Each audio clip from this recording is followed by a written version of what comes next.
think changing people's perceptions, they're the ones who have to change their own perceptions. I'm not going to go in and mold their mind. I don't determine their thoughts, but what I can do is be who I am in full living color right in front of them. And all the things that they used to think about those evil atheists just don't add up. Welcome back to the channel, everybody. We are joined here today with Seth Andrews. He used to be a Christian radio host. He is now an ex-evangelical and atheist activist. He's been on many YouTube call-in shows like The Atheist Experience, The Line.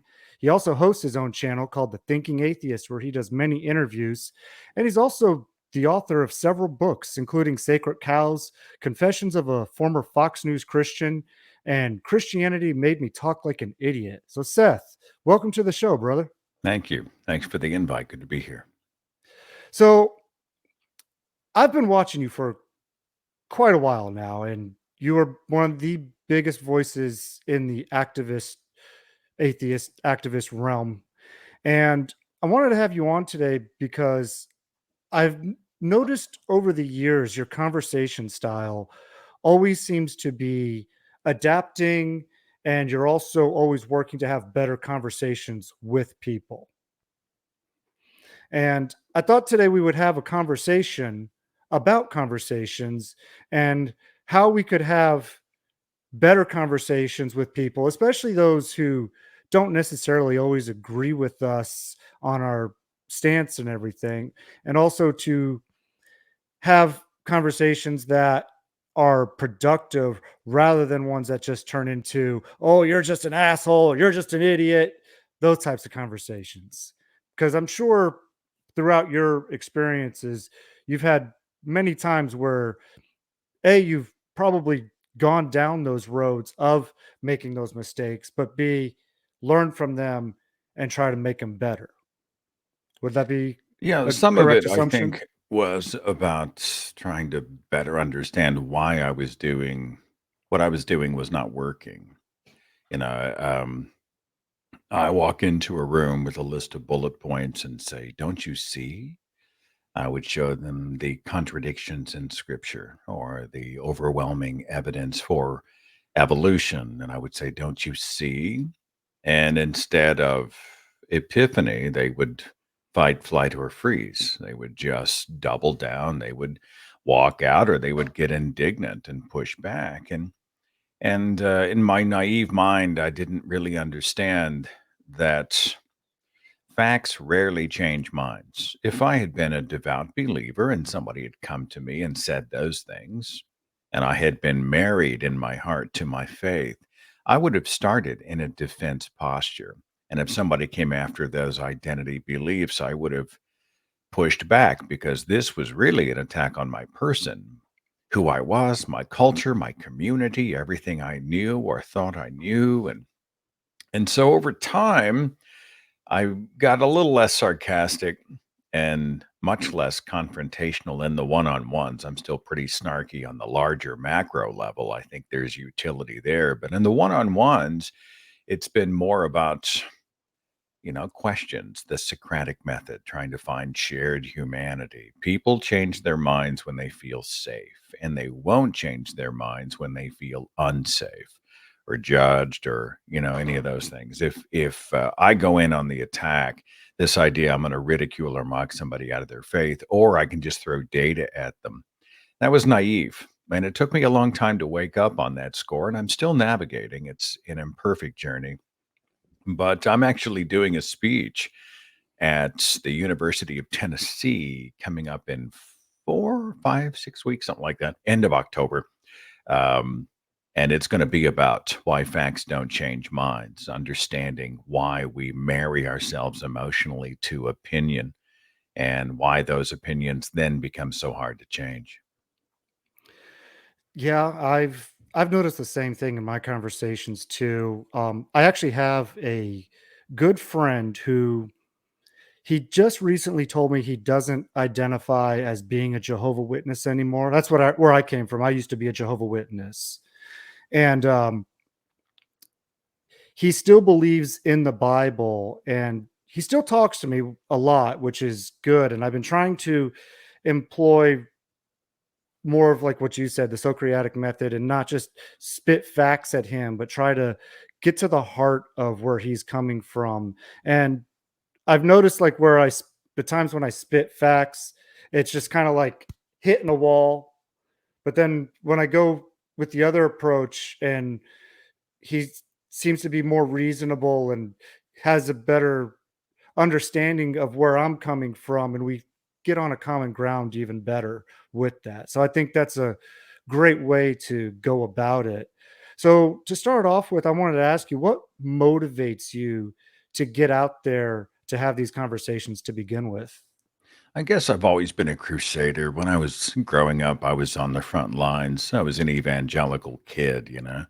So it was always student council president or, I was a spokesperson for Youth for Christ, and I was Mr. Clean student leader, and I enjoyed being on stage. I was a natural communicator early. I think we all find our gifts. I was terrible at most of the stuff I tried. I was not athletic. I was terrible at math and, all these other things that I just could not do.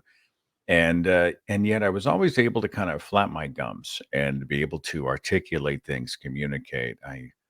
I had who would then become the governor of Oklahoma, Frank Keating, had seen me at a Youth for Christ event, and he was like, "That boy has finesse." I didn't know what finesse was, but I was like, "Well, it's got to be good. Hopefully, it's good." Um, but I just think there are some people who have an activist nature about them. They just want to get out and get in the soup and change the world. And so that was the case when I was a believer, and it's certainly the case now. I think today I have the supplemental fuel of knowing what I know about fundamental Christianity, fundamental religions, high control cultures in general. And so, this I've seen the harm that it can do. I have seen the lies that it often preaches and teaches. I've seen the brainwashing of children. I've seen sexual shaming. I've seen a lot of this stuff.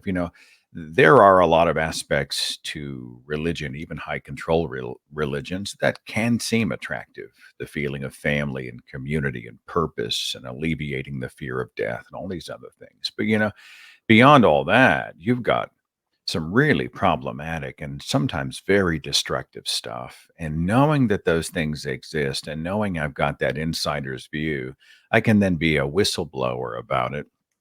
And so, having been hamstrung for so many decades of my life, I do feel a real fire in my belly of passion to speak out, and it gets me up in the morning. It drives me through the day. It's what I do for a living, but more than that, it's what I love. I still want to change the world, and I'm convinced that finally, after decades in the faith, I discovered better ideas and a more liberated, really a wider and more wonderful world. And so I want to introduce others to the world that I have discovered on my own. So how was it because obviously you, like we said at the beginning, you used to do Christian radio. Mhm. So you transitioned from doing Christian radio to being an atheist activist. What was that transition like? Well, I spent 10 years at KXOJ 100.9 FM in Tulsa, which played music. We played Amy Grant and the Imperials and Michael W. Smith and Third Day. And I was sort of there when Christian music, contemporary Christian music, lightning kind of struck that industry. And a bunch of big name record labels came in and scooped him up, and it became the fastest growing format in the country because parents at that time, hot off the satanic panic, were looking for this sort of squeaky clean alternative to them sexual lyrics all over the radio, all that devilish secular stuff out there. And so I sort of rode that wave, and then I ended up at Clear Channel for a while, then segued into pop radio for Kiss FM. We played everything from Creed and Nickelback to Avril Lavigne. But radio is kind of a shrinking business, meaning that more and more it was automated, computerized. They were letting full-time radio hosts, they were firing them because they didn't need them. Why pay somebody a full-time salary when you can pipe in a satellite show on the cheap? And I thought, man, I want to be more needed when I'm 50, not less. And so I segued out of radio into video production. What's ironic is that the video company that I work for, it was actually a 3D animation company that did video. 80, 90% of their clientele was churches. Mm. And so even though I was starting to really wrestle with doubts, I had segued into a job where I was still hyper serving churches, and I was traveling all around the country, and I spent all these times, all these weekends inside church halls, and it really became almost a forensic thing where you could see, well, wait a minute, that's look at that guy, he's really flawed, and looking over here, this doctrine makes no sense, and look at all the infighting that they're doing, and look at this person who prayed for healing and they didn't get squat, and look over here, look over there, and I actually think that my job as a video producer for churches aided my escape until finally I just decided I was gonna stop ignoring the doubts, and I was gonna go back to Genesis chapter 1, verse 1. I was gonna read the whole Bible. I was gonna learn more about the history of religion. I was gonna try to figure out what evolution actually was. I was going to listen beyond my box. And man, when you start doing that, the dominoes really start to fall quickly. And I was, I think, 37, 38, whatever years old when I finally realized that I was an atheist. And that was a scary time. It was exciting, but it was also a scary time. I mean, talk about a course correction at midlife. That was pretty crazy for me. Oh, I completely understand because I fully woke up from my indoctrination of being a Jehovah Witness when I was 36 years old. So Yeah. I get that feeling and that it's that, oh my gosh, I had this whole new world of possibilities open up to me. But at the same time, it's kind of scary because, especially from where we come from in my background, you lose all your friends and family when you leave the faith. Yeah. So you can't retain any kind of social structure like other religions did.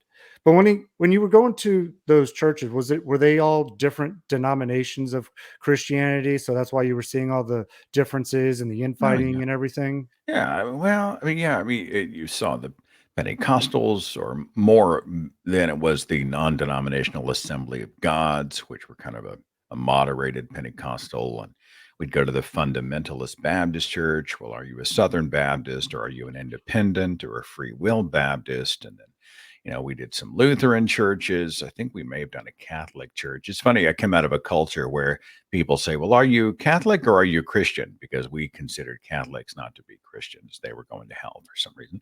Um, and everything from the culture, the style of preaching, the type of building you were in, the attitudes they had toward the Bible or clergy, you really begin to see how it's all human made, and people often like to construct religions that fit them and their personality and their values. So if you find somebody who holds more bigoted views and they're more fearful of the world, then they may gravitate more to a fundamental culture that screams fire and brimstone and damn the gays and all that stuff. And if you're someone who has, I think, a larger room in your mind and heart for your fellow human beings, including those who are different than you, then maybe you gravitate more to a progressive Christianity, or you're in the Episcopal Church, or those types of things. And I find it interesting that people will go, when I was in the faith, people would go visit churches and say, well, I'm just led to attend here. I feel the Lord leading us to this church.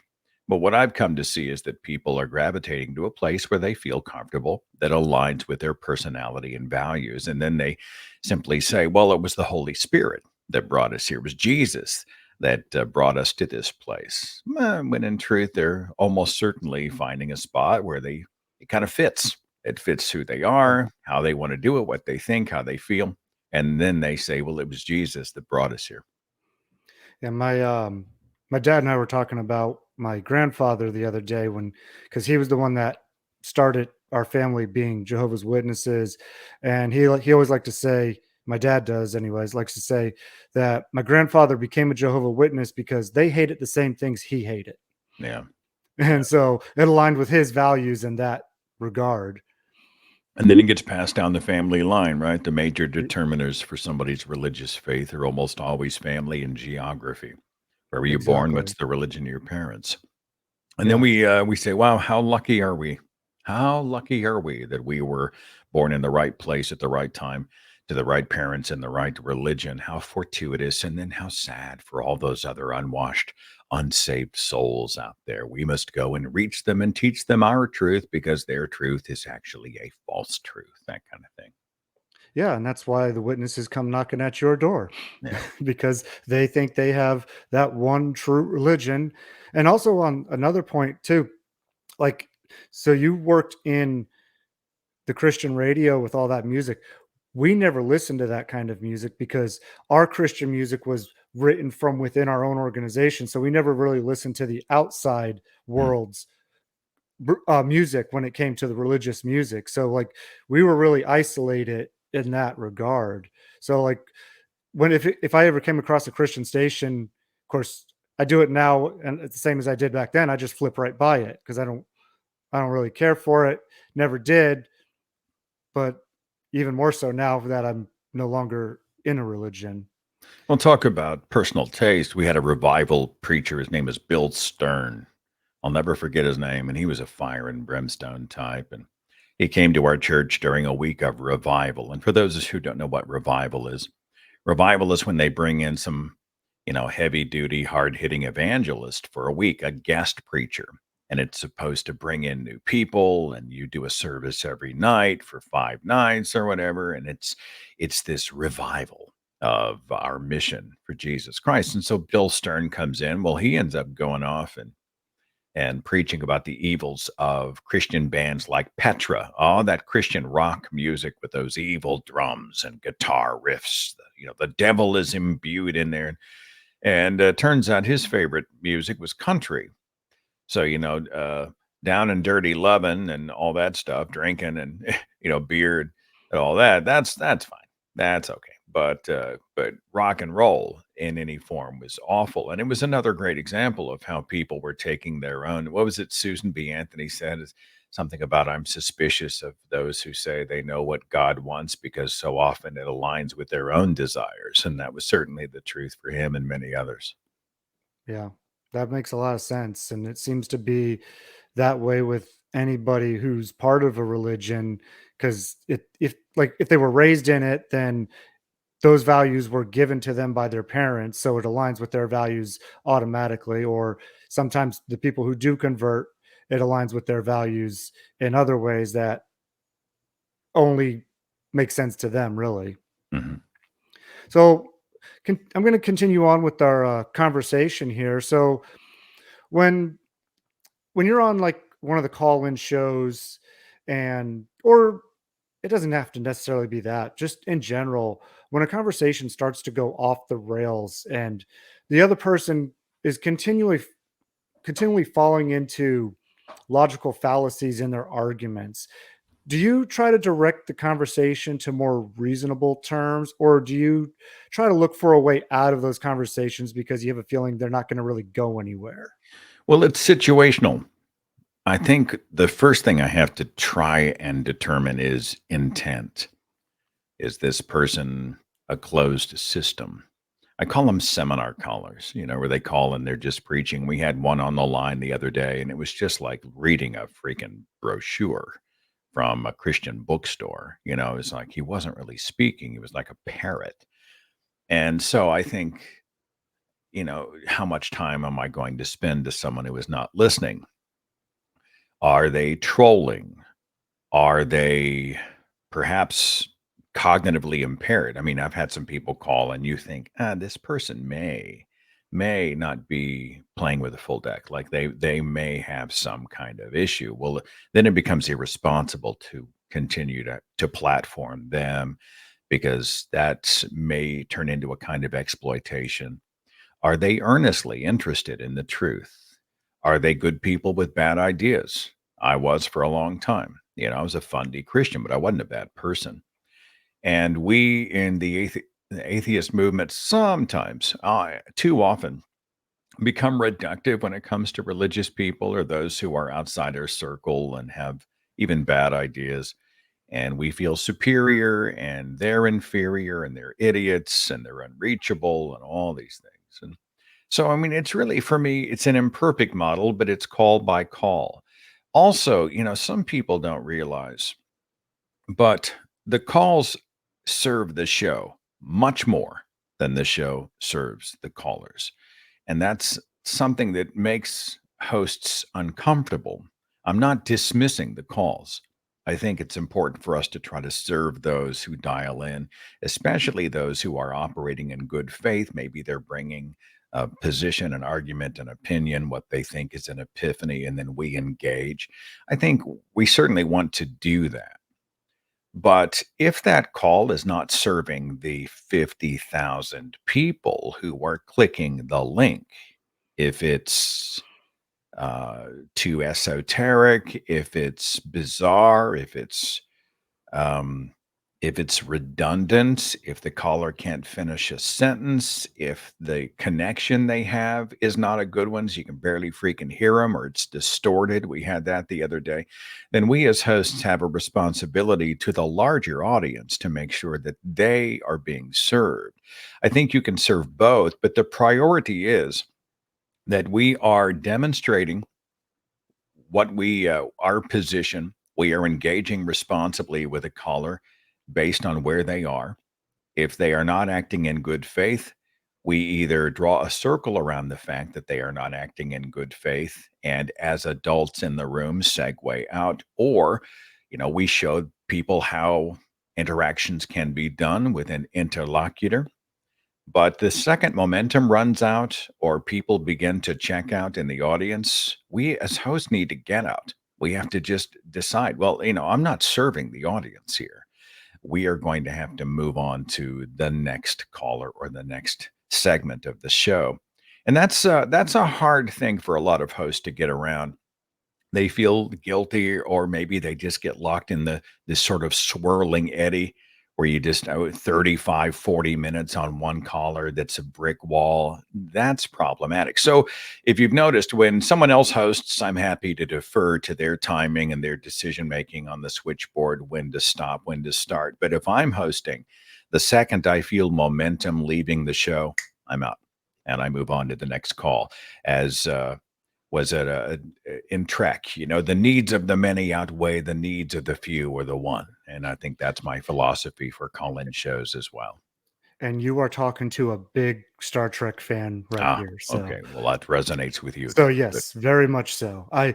I'm such a big Star Trek fan that I even got to go to the original Star Trek experience when it was still in Vegas. Wow, So wow. that makes all my Trekkie friends jealous. Nice, nice. I think I'm jealous.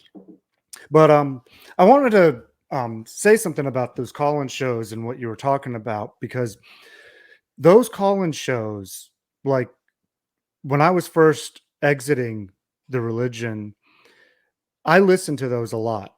Atheist Experience was huge. This was before The Line came out with Jimmy Snow's channel, but I would listen to the Atheist Experience. I would listen to, um, oh, I can't remember the names of the other ones on that channel, but Yeah, Talk the other Heathen and all Talk those. Heathen, thank Yeah, you, yeah.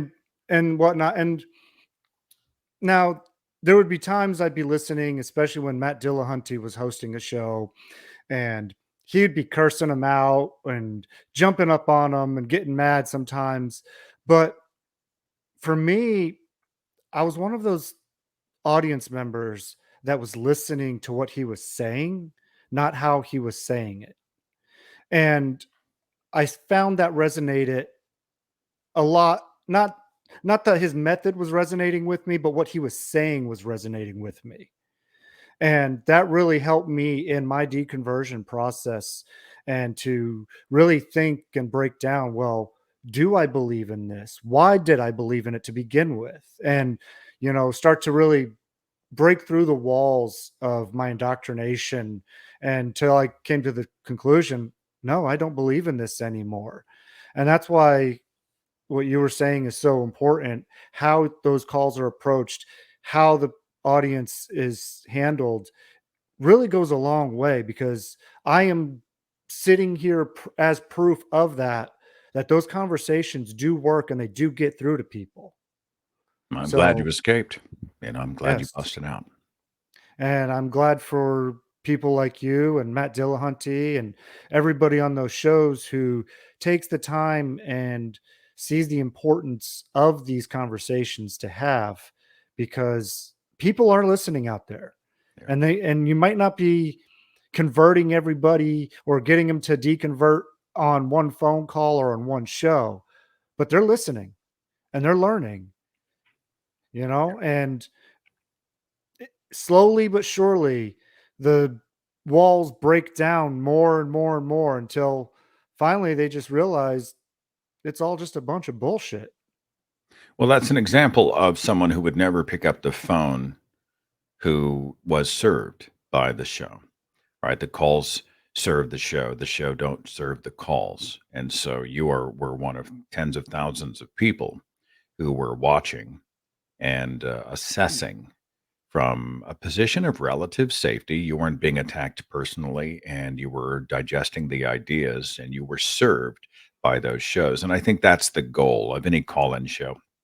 The enemy, I think, of any broadcast, podcast, whatever that is caller driven is momentum. You've Mhm. got to make sure you are relating to people, that you are interesting. If it's not relatable, at least it's entertaining or compelling or fascinating or what the hell is, if people are leaning in going, what's going on here? It's interesting.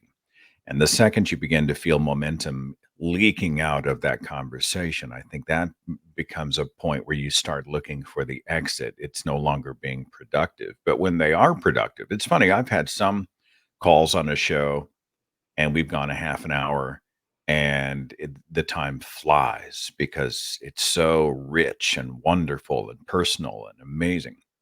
And I've Mhm. had some calls that go on 5 minutes, and I just want to stick a gun to my head. I'm just like, dear God, let it end. It's an eternal 5 minutes. So a lot of it really, you're intuiting how far to go with who and for what reason. It's an imperfect. It's not a science. It's more art than science. But Yeah. momentum for me, that is the word that I try to keep at the fore. And if I have momentum, I keep going. And if I start to lose it, then I know it may be time to move on.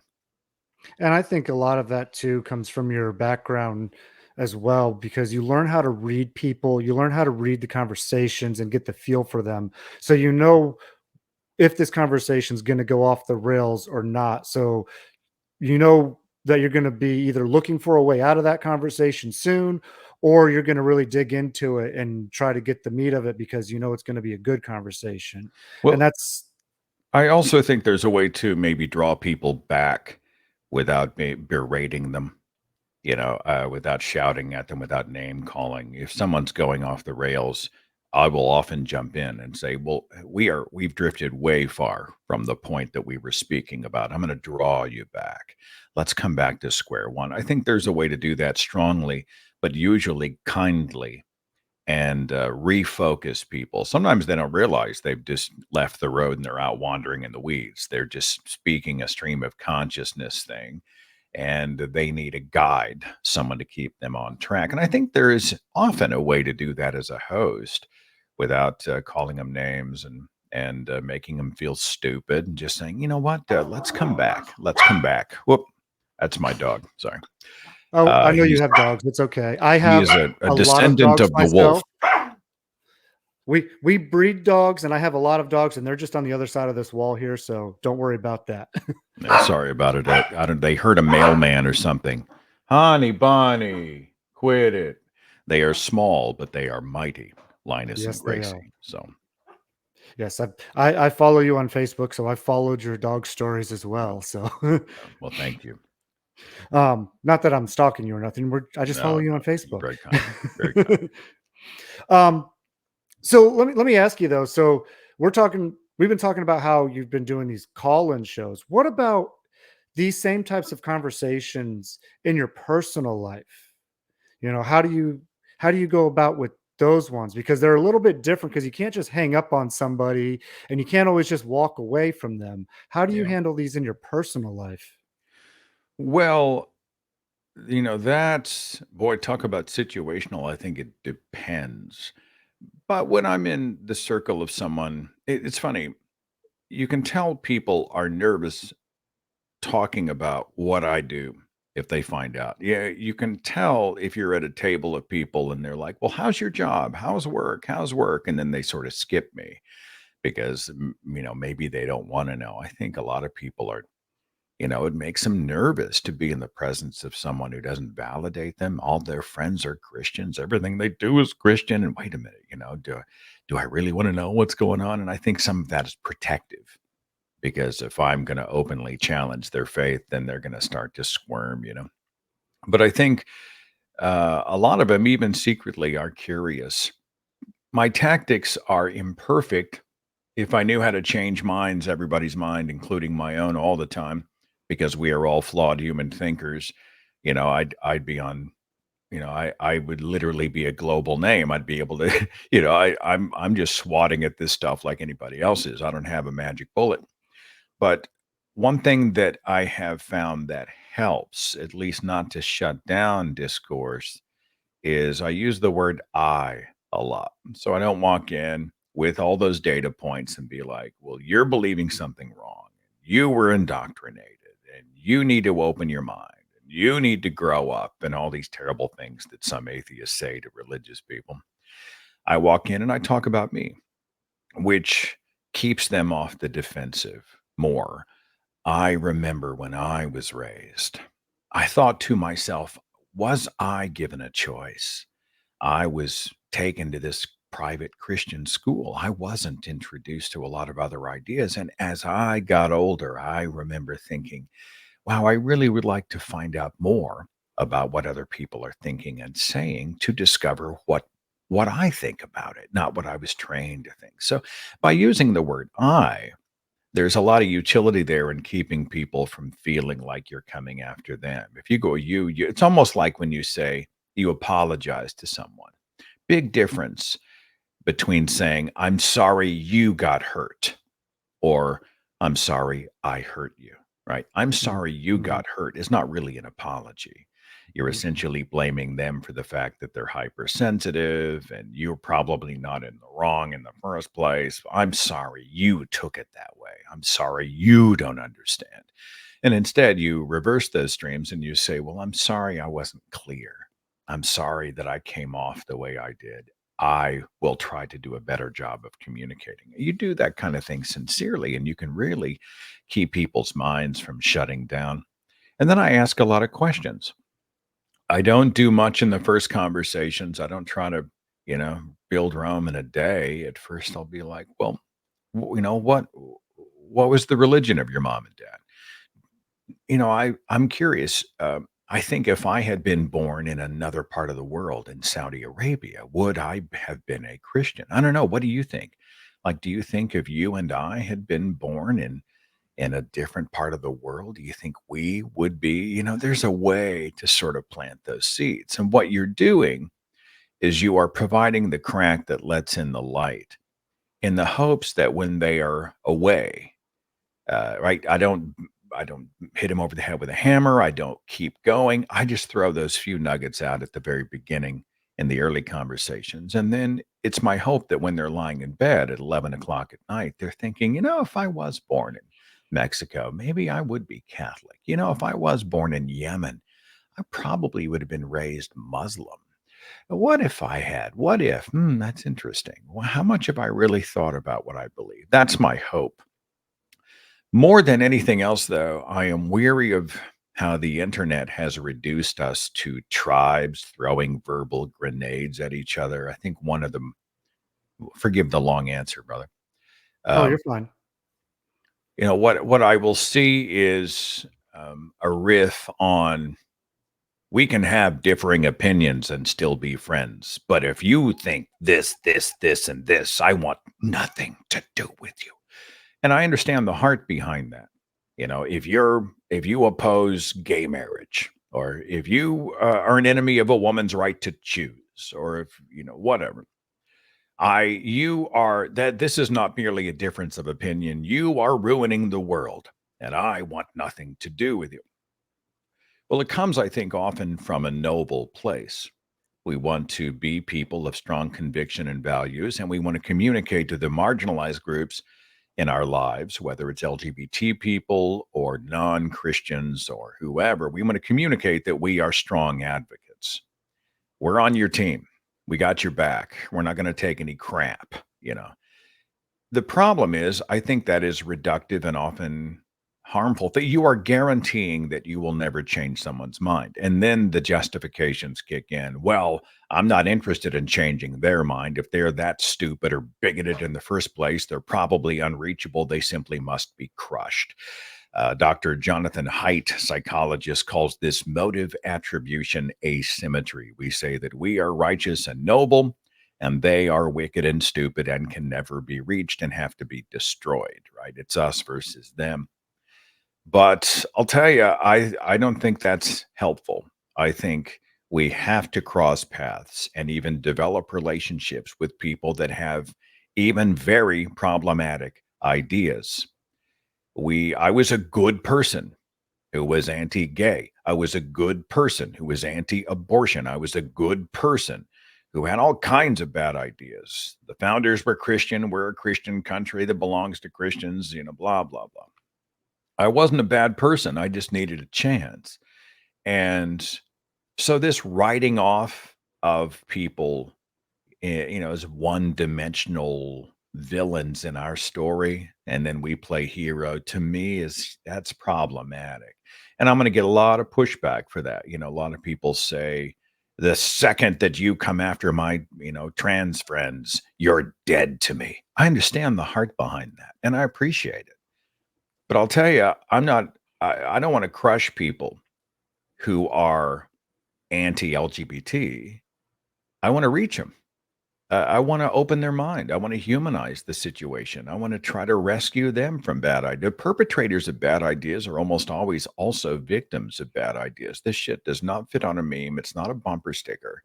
And yet, in the internet, the meme verse, we often do that. This pop psychology crap that we throw out, these little memeisms that are supposed to take wildly complex human beings' minds, opinions, emotions, backgrounds, philosophies, views, etc., and just put them in a sentence or two. This is just not how the world works. It's reductive. It cheats us of opportunities to change minds. And I think that should be the goal.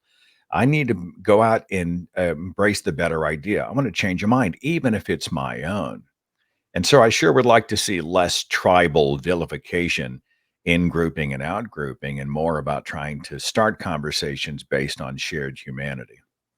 And that's the sense that I've gotten from you, from watching you over the years, that you want to have those types of conversations and want to get more inclusive with the conversation and get to the roots of people, reach them, and not just vilify them. And that's from what I've seen from all your podcasts, from all your call-in shows, and believe me, I've listened to a lot of them. You're You very kind. know, Thank you. and Thanks for that.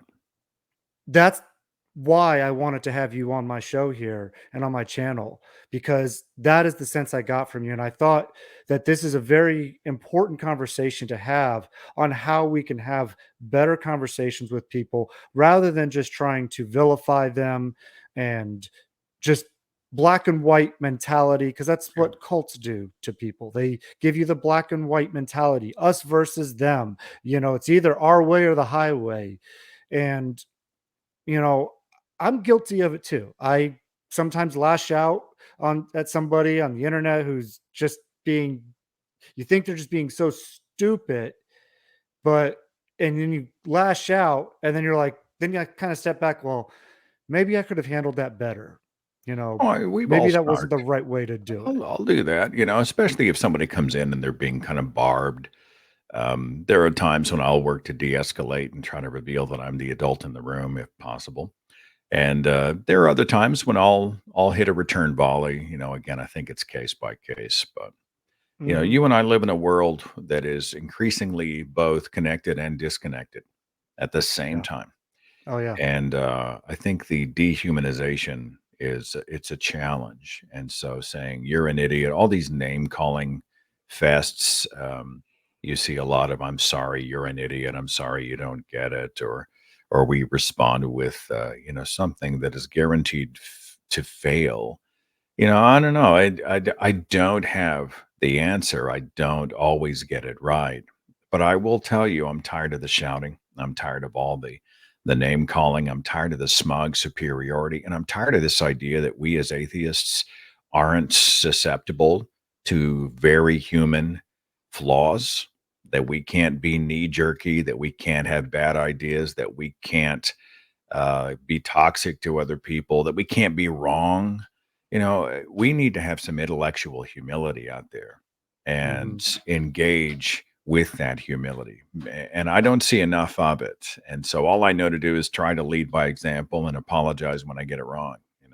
Well, it's so easy to fall into those bad traits, especially when you're separated by a phone screen or a computer screen, because Yeah, you're not there face to face with the person. You're separated by the internet. And it's so easy to just lash out at somebody because they're just a faceless person on the other end. And that is a big trap, I think, that I fall into sometimes. And I'm sure you have too, when you aren't face to face with that person in person. It's a completely different situation to have a conversation in than if we were sitting in the same room having a cup of coffee together. it's true. Very true. All right, so can you tell us a time when you did react in a bad way during a conversation and what lessons you learned from that?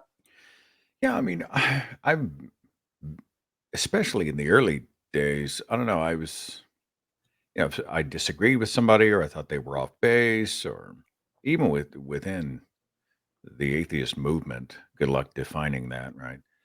But I would, say something or snark about them or blog about them or something, and I was really I made it worse. I found myself just throwing those verbal grenades from over the wall, and I wasn't really engaging in a way that was productive.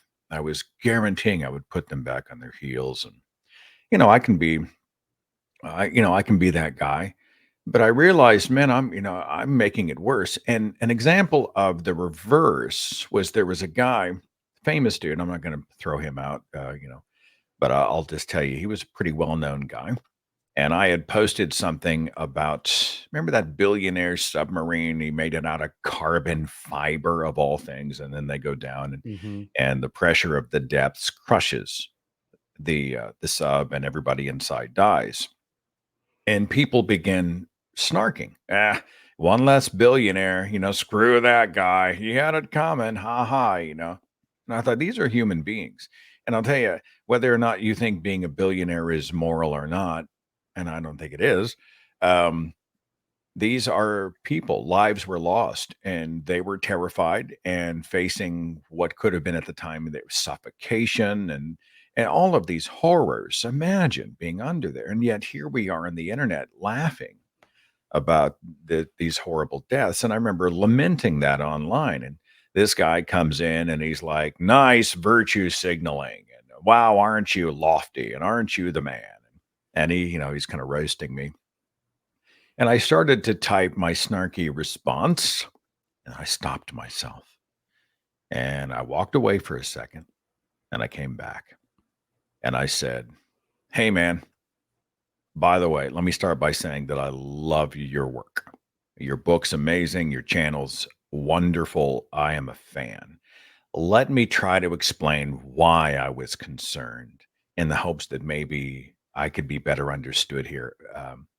And then I explained why this troubled me and why I worry about dehumanization and why I don't think six people getting crushed to death in a submarine is funny. Especially, I think one of the guys was somebody's kid who was talked into going at the last second and he didn't want to do it Hmm. because he was terrified. He's dead. And it's just not funny. And I just hate living in this culture of cruelty. And those are my concerns. And so I articulated those in a certain way. And he came back and he said, that's a generous response. And I really do appreciate the fact that you're approaching it this way. And thanks for the kind words. So, what could have happened is I could have said, screw you, and tried to make him look stupid. he would have been back on his heels and he would have hit a return volley trying to make me look stupid. And then everybody would have chosen sides and it may have gone on for days.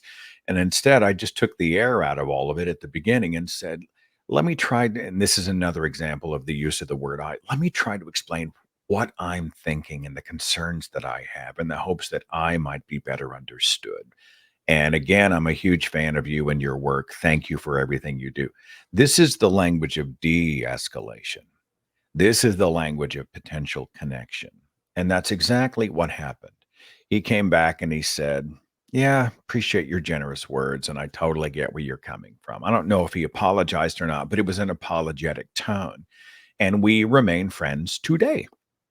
And so I just think, yeah, I'm going to try to do more of that. And I have. And it's become almost a social experiment where I see, I wonder what the response will be if I say this. And you'd be surprised, maybe you wouldn't be surprised at how many people say, okay, you're right. I overreacted. I shouldn't have used that tone. Thanks for your work. Right. Instead of me making them feel attacked, I made them feel safe and I created language that allowed everybody to maneuver a little bit. And then they would come back and they would say, yeah, I shouldn't have said it that way. Or, I take your point. It's okay. We disagree. I think I disagree, but man, thank you. I totally respect you. It was like, it's amazing how, the Bible's got this verse, and I hate to quote the Bible, but it says, a soft answer turns away wrath. And, you'll find little nuggets of that like that throughout philosophy, not just in the Bible. And I don't think it's always appropriate. Sometimes you do have to go hard at a hard target. But more often, I found that we squabble and bicker and divide and snark and even hate unnecessarily. It's sport and it's just killing us. And I really want to see kindness is not weakness. These conversations need adults in the room. And yet the internet thrives on hate and clickbait and outrage and knee jerks. And I don't see a solution other than we start with ourselves one at a time. I will say, I I know you don't know this about me. I build submarines Oh, for the wow. US Navy. Mm. So when I saw that design with the carbon fiber for that submersible, I was like, there ain't no way. What are you Be- thinking? Like, what is that Like guy thinking? like I understand the metallurgy going into the US Navy subs. They can be some of the deepest diving subs in the world. And you're going to try to go and reinvent the wheel when you should never have done that. Yeah. And, Yeah. you know, but anyways, that's besides the point. That really has nothing to do with it. I'm just saying I understood the mechanics behind why that submarine failed more than, probably most average people who's never been in the industry. Yeah. But moving along now. So I wanted to ask you, I got just a couple more questions for this topic here, and we'll wrap things up. So, what do you think some of your best conversations were with people, and what factors do you think made them that way? Well, I think in the one on ones, I don't walk into a room full of believers with a there is no God t shirt on. I don't start with my opinions. I start with our shared humanity. It's like I play on a number of tennis teams. Gets me out of the house, keeps me active. I'm trying to keep my heart relatively healthy. Tennis has been my solution. Okay. Tennis and yoga. And when I walk into a room or a tennis gathering or I go on the court, I don't walk on and say, hi, I'm Seth the atheist. I am an atheist activist. I believe gods are myths, blah, blah, blah. Of course not. I walk up. I'm like, hey, I'm Seth. How long you been playing? I've been playing since I was 35. Oh, what are you ranked? Oh, wow. What teams are you on? And we get to know each other. We swap stories. Did you watch the US Open? Hey, wait a minute. Are you going to do this tournament? Hey, something else, something else. A lot of times we will play 2 or 3 matches before they even realize what I do or who I am. And by that time, it's Seth in 3 dimensions. I'm the guy that they laughed with, that we played a lot of matches together, that we've enjoyed each other's company. It's been positive, it's been human. And he's a what? He's an atheist. He's what? He's on the what? He's got a channel and he does this and he criticizes God. But it's if they'd have heard that right off the bat, they would have put an X in that box and they would have then crushed the box. They would have written me off. They would have kicked me out. They wouldn't have engaged. But once they are introduced to me as a human being and we realize how much we actually do have in common and how much we enjoy each other as people, now I've messed up their categories. Now they're starting to tilt. I can't put him in a box. He doesn't fit. What am I going to do? And I have humanized what many people would have otherwise considered to be almost inhuman, right? A godless person. Well, I think there's real utility in that. I think changing people's perceptions, they're the ones who have to change their own perceptions. I'm not going to go in and mold their mind. I don't determine their thoughts, but what I can do is be who I am in full living color right in front of them. And all the things that they used to think about those evil atheists just don't add up when they actually find out they know one. That's been one of the most successful things for me. I've got a neighbor. I assume I have good reason to believe he's like a hardcore red hat MAGA evangelical. He's just a good old country boy. And if I had seen him on paper and he had seen me on paper, we probably wouldn't have interacted, but we're neighbors. And we don't talk politics or religion. We've never gotten into those waters, but we had a big windstorm and it blew a big part of my privacy fence over. And he just came out and he said, I've got a drone with a camera on it. Let me fly over your house and let me see if you lost any shingles. Hey, thanks, man. And I checked and asked if he needed anything. And then he came out and spent a day in the sun as we repaired that wood fence. We didn't talk about religion. It didn't matter if we went to church or not, or what God we believed in, or who we voted for, or any of those types of things. We went out and we were fixing something together. He was helping out a neighbor. He was making a friend. I was making a friend.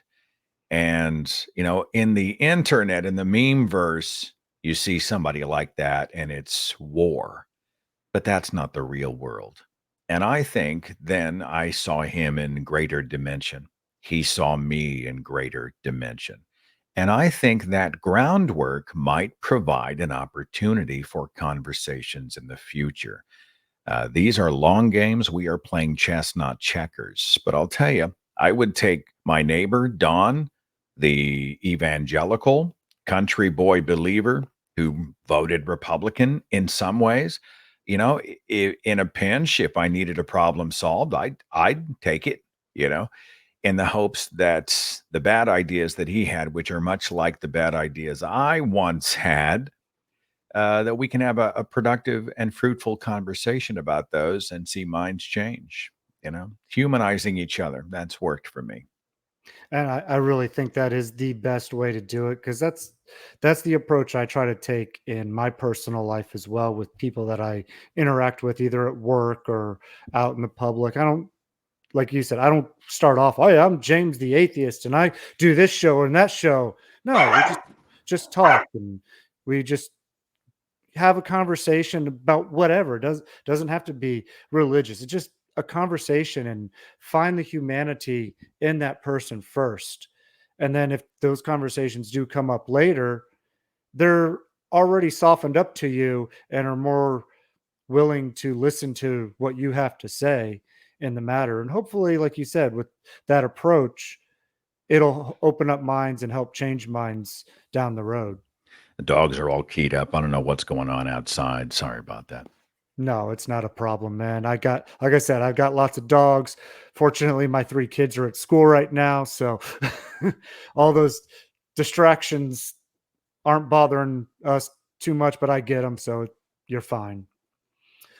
So, yeah, and on the note of dogs as well, I always, whenever I listen to Aaron Raw on the YouTube, you're always hearing his dogs in the background as well. So, Yeah. Yeah. Not a problem. So, one final question for you. Um, what advice would you give to those listening to this about how they can have better conversations with others? I know we've delved into a lot of it so far in the conversation, but let's kind of like just condense it for like a final No, yeah, summary. I mean, I think I've covered most of it, but I will end with some resources. I love street epistemology. For those who don't know what epistemology is, it is the study of knowledge. How do we know what we know? And our processes for knowledge are often more important than the knowledge itself or what we, think is knowledge. How do we get there? And street epistemology is a way, it's a method for engaging people where they are, making them feel safe, not attacked, and using the Socratic method with a lot of questions to get them, perhaps even for the first time in their own lives, to think, well, how did I get here? Why do I believe what I believe? Where did I get that opinion? How much have I really thought about this? And so, street epistemology, there's a YouTube page and a website. There's an app, I think, for your phone, just really good stuff. And then thinkingispower.com is a wonderful resource that promotes productive conversations and also intellectual humility. And geez, if we need anything in this movement, it is humility. I'm sick and tired of all the people walking in going, I'm right, you're wrong. And we act like we can't be wrong. And we can. We act like we can't be emotional. We are emotional bags of animated meat. We are all the human condition. We can all get misled. We can all be wrong. We can all have tactics that are harmful and stupid and counterproductive. I mean, we are human beings. And I think we've got to start there. And thinking is power does a good job of directing the lens at some of the issues that we have, many of the fallacies that are going on, the psychology behind belief, but it also teaches and trains and reminds us to turn that lens back on ourselves. If we are going to be agents of the truth, we have to ask ourselves, do I want to be right or do I want to be proven right? Those are two different things. And to walk into a room with your mind and heart open and say, okay, if I am presented, I am going to listen. I'm not just going to open my ears so I can respond. Most people don't listen to respond or to listen to understand. They listen to respond. I'm going to go in and listen to understand. And I'm going to prepare myself because if something that I believe is wrong, if I'm going to be honest, need to be able to fix that. What's that line? When an honest man realizes he is wrong, he will either cease to be wrong or he will cease to be honest. And thinkingispower.com has become one of my favorite resources for that. So, probably street epistemology and thinking is power. And just reminding yourself that, hey, de escalate whenever you can out there. Everything is not freaking war. And I was as victim of bad idea as anybody else. And so when you're going after the hardcore evangelical Christian nationalist, Republican, etc., remember that you're going after me 20 years ago. And it was because people gave me some grace and because I was given the oxygen to be able to breathe and learn and change and evolve. That's how I was liberated. And I think that's how we have to approach most everybody else. That's some very good advice right there. I try to keep in mind um, that I came out of a religion and I know I was wrong about that. I can be wrong about other things as well. And I try to keep that humility that I can be wrong and I want to learn and I want to grow as a person. So if I'm wrong, please show me how I'm wrong. I want to learn where I'm wrong and why I'm wrong so that I can continue to grow. And I think that's what everybody should be doing anyways. We just have I know sometimes it's harder to accept it when it comes from different outlets, like, your kids know always listen to their parents and, if somebody's shouting on the internet about why they're wrong, even though that person might be right, their approach is still wrong about how they're going about doing it. And that's where we all falter, like we said. We all falter. We all make mistakes. We're all going to screw up. That's life. That's human. But how we continually use those opportunities where we have messed up to learn from them and see where we went wrong and try to be better the next time, I think is the most important aspect of it. So that way we can continue to have these better conversations with people. Yeah, I like it. So, Seth, I thank you for coming on my show here with me. Mhm. Um, I've been wanting to have you on for a long time. Took me a lot of guts to finally email you.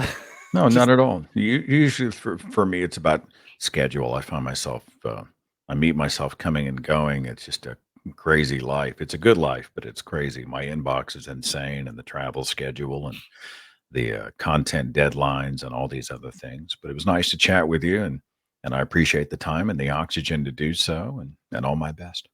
yeah, absolutely. And I thank you so much again.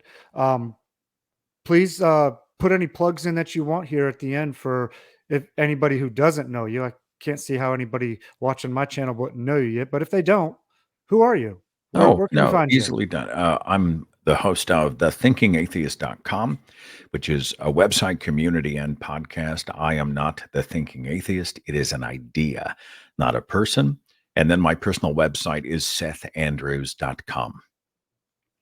And I love the Christopher Hitchens quote that you use in all your podcast shows. Can you spout that off by memory or Oh, it no? was a debate that he had done near the end of his life. I think he was at Prestonwood Church in Texas. I'm doing it from memory, but he said, take the risk of thinking for yourself.